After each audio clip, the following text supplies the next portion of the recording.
It is the Bible Forum, and I am Warren Sprouse, and I am your guide. We're here every Sunday night from 8 to 10 p.m. Eastern, and we do it just for you. Today I want to talk to you a little about Islam. I know I'm not Islamic. I'm not a Muslim. What do I know? Well, I try to tell the truth as I see it, as I know it. Sometimes I'm wrong on the facts of an issue. But where there is a written source material, that doesn't generally happen. Case in point, Islam. I have a Quran. I know how to read. Recently I waxed eloquent regarding the difference between Christianity and Islam in terms of evangelization and tolerance, and in terms of faith. Comparing Christianity's love, patience, compassion with and for sinners over against Islam's pattern for lopping off the infidel's head at every opportunity. They even have classes now for young children, 6 and 8 years of age. Well, several Islamic types have taken to the Facebook page to correct me. They object to my characterization of Islam as a works-based system, and that Muslims are commanded to mutilate and or kill unbelievers. Oh, and apparently homosexuals. Their comments are quite rude, insisting that I have no idea what Islam is and should therefore cease from commenting upon it. And at least until I have knowledge, or maybe a Muslim comes along to help me with this.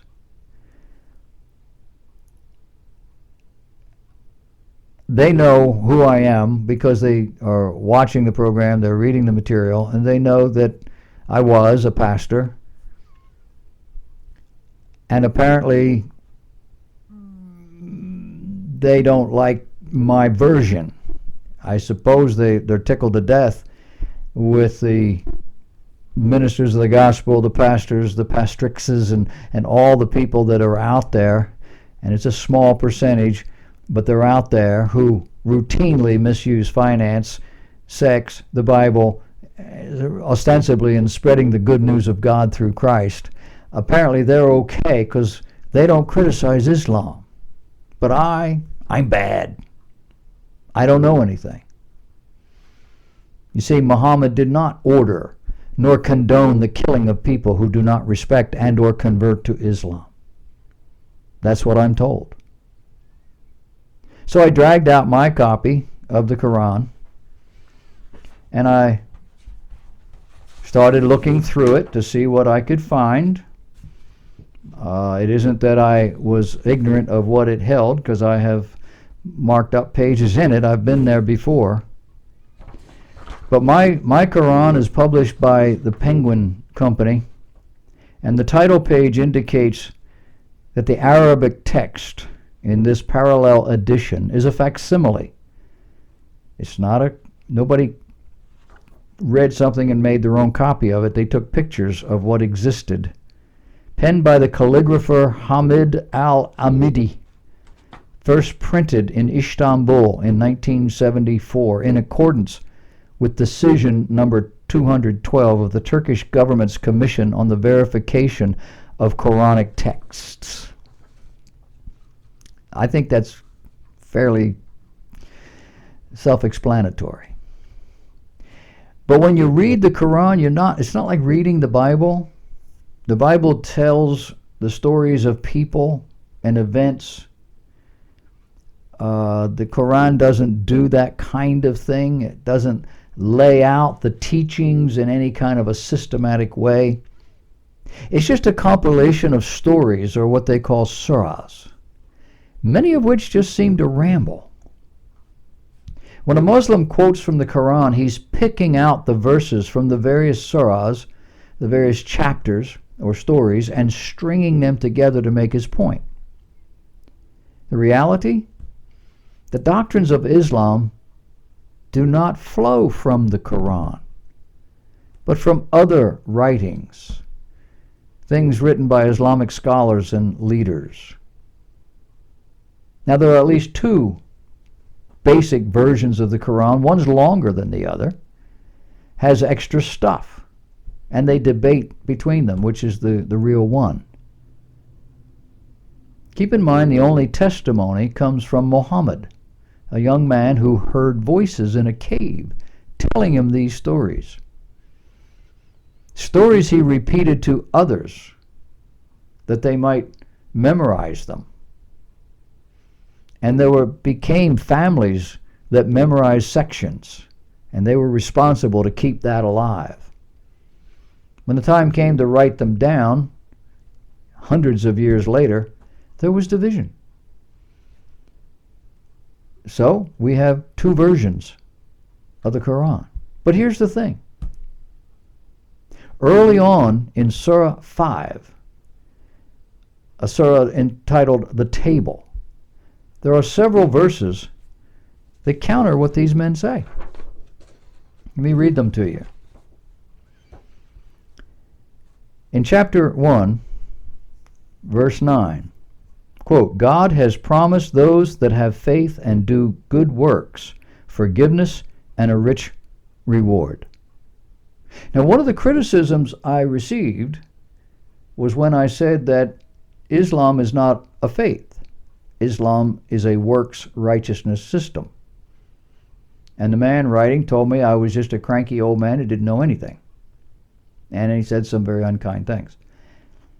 In the Quran it says, God has promised those that have faith and do good works forgiveness and a rich reward. That's a works righteousness system. Verse 10, as for those who disbelieve and deny our revelations, meaning the Quran, they are the heirs of hell. There. Verse 33. Verse 17. Unbelievers are those who declare, and they put this in quote, God is the Messiah, the Son of Mary. That pretty much covers all Jews and all Christians. You're unbelievers. You start out there. Verse 33. Those that make war against God and his apostle and spread disorder in the land shall be put to death, or crucified, or have their hands and feet cut off on alternate sides and banished from the country. I might add, if you're a homosexual, they throw you off a mountain or out of a tall building, just because. Based on the treatment of Amir bin Hashim, as recorded in Islam's core text, Quran, Hadith, Sirah, Tafsirs, all sadistic acts being carried out by the Islamic State were in fact committed by the earliest Muslims, and all to the complete approval of Muhammad, and apparently the angel Gabriel too. They included beheadings and mutilations. One story is of a servant who was killed. A servant who killed a big chieftain of some sort. And the man was too heavy to move. He couldn't move him by himself. So he punched holes in his ears, and he strung a rope through through his head, and he dragged him that way. And he was given great praise for that. Humiliation and gestures of triumph, where the people put their feet on the chest of their fallen victim, or they drag his body or his head along the ground. Laughter, mockery, and celebration, because the hearts of the believers are now healed. You see?